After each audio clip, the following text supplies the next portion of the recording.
आपको एकदम real question paper बताने वाला हूँ, आपको टेंशन नहीं लेना है बिल्कुल भी। तो आज मैं आपके लिए बिल्कुल एकदम रियल क्वेश्चन पेपर लेके आ चुका हूँ।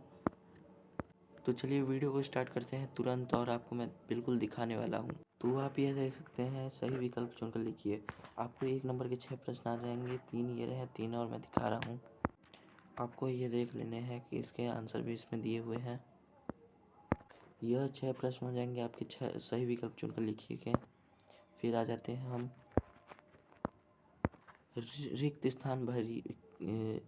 स्थानों में सही विकल्प का चयन कर लीजिए। तो आपको इसमें उत्तर चयन करना रहेगा। तो आप देख सकते हैं यह 3 प्रश्न हैं और 3 प्रश्न ये रहे, देख सकते हैं आप। फिर हम आ जाते हैं तीसरे प्रश्न की ओर, सही जोड़ी बनाकर लिखिए। तो एकदम रियल क्वेश्चन पेपर देने वाला हूँ आज मैं आपको। तो देख ले सकते हैं आप, इस पे मैंने आंसर भी लगा दिया है चिन्ह, तो आप इसको मैच कर लीजिएगा। तो फिर हम आ जाते हैं एक शब्द वाक्य में उत्तर दीजिए। यह भी आपको 1 नंबर के 6 प्रश्न मिल जाएंगे। इसका आंसर मैं अभी आपको बताने वाला हूँ। तो आप इसका आंसर भी देख सकते हैं, आप लिख लीजिएगा इसको। फिर आ जाता है सत्य और असत्य का चयन कीजिए। तो आपका पहला सत्य हो जाएगा, दूसरा सत्य हो जाएगा, तीसरा सत्य हो जाएगा, चौथा सत्य हो जाएगा, पांचवा आपका सत्य हो जाएगा, छठवां आपका सत्य हो जाएगा।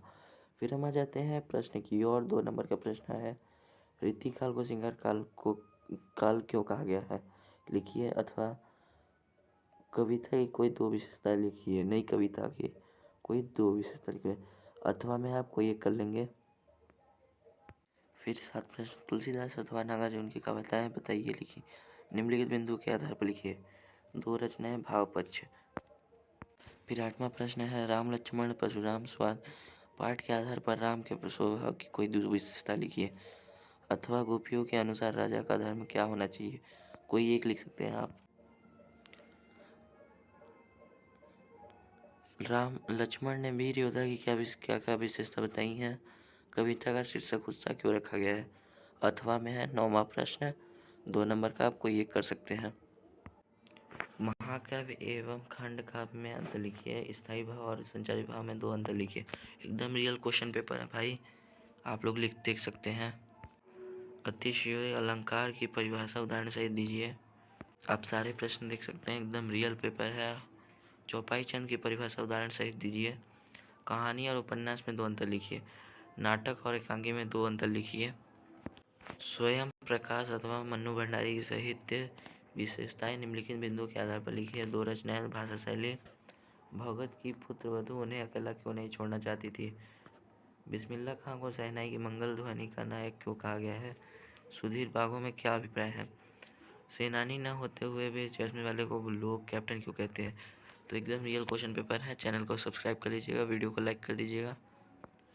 फिर 16 प्रश्न में निम्नलिखित वाक्यांश के लिए एक शब्द लिखिए।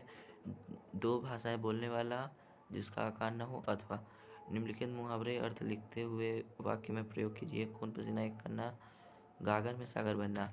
तो आप लिख सकते हैं इसको भी। बच्चे माता पिता के प्रति अपने प्रेम को कैसे अभिव्यक्त करते हैं, लिखिए। गंगोत को मेहनतकश बादशाहों का शहर क्यों कहा गया है। तो आप अथवा में दिया हुआ है, 2 नंबर का प्रश्न है, आप लिख सकते हैं इसका आंसर। निम्नलिखित वाक्यांश का संदर्भ प्रसंग सहित भावार्थ लिखिए। तो आपको इसका आंसर लिखना होगा। आपको वाक्यांश दिया है, आपको आंसर लिखना है क्वेश्चन के। ठीक ऐसे ही 19 प्रश्न में भी गद्यांश की संदर्भ सहित व्याख्या करना है आपको। फिर हम आ जाते हैं क्वेश्चन प्रश्न नंबर 20 में, मेरे जीवन का लक्ष्य। विषय एक अनुच्छेद लिखिए। एक आदर्श विज्ञापन की कोई 3 विशेषताएं लिखिए। तो आप इस प्रश्न में कोई एक किसी एक पर लिख सकते हैं। अथवा में दिया हुआ है, 3 नंबर का प्रश्न है। प्रश्न 21, निम्नलिखित अपठित काव्यांश को पढ़कर पूछे गए प्रश्नों के उत्तर लिखिए। तो आपको इसमें आपको पढ़कर इसका उत्तर देना है। प्रश्न लिखा हुआ है, मैं आपको प्रश्न दिखा देता हूँ। आप देख सकते हैं प्रश्न। उपरोक्त काव्यांश का शीर्षक लिखिए। आप अपने देश को प्यार क्यों करते हैं। उक्त काव्यांश का संदर्भ भावार्थ लिखिए। फिर अथवा में अभी आपको दिया हुआ है। तो आपका आ जाता है 22 प्रश्न में, विद्यालय के प्रचार को शाला शुल्क मुक्ति हेतु आवेदन पत्र लिखिए तथा अथवा परीक्षा में प्रथम स्थान प्राप्त करने पर अपने मित्र को एक बधाई पत्र लिखिए। यह आपका 22 नंबर प्रश्न है 4 नंबर का। 23 प्रश्न में हम आ जाते हैं।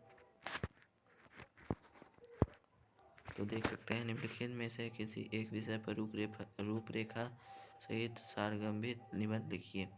स्वच्छ भारत अभियान, आतंकवाद कारण एवं समाधान, शिक्षित बेरोजगारी कारण एवं समाधान, शिक्षा के क्षेत्र में इंटरनेट की उपयोगिता, दैनिक जीवन पर महंगाई का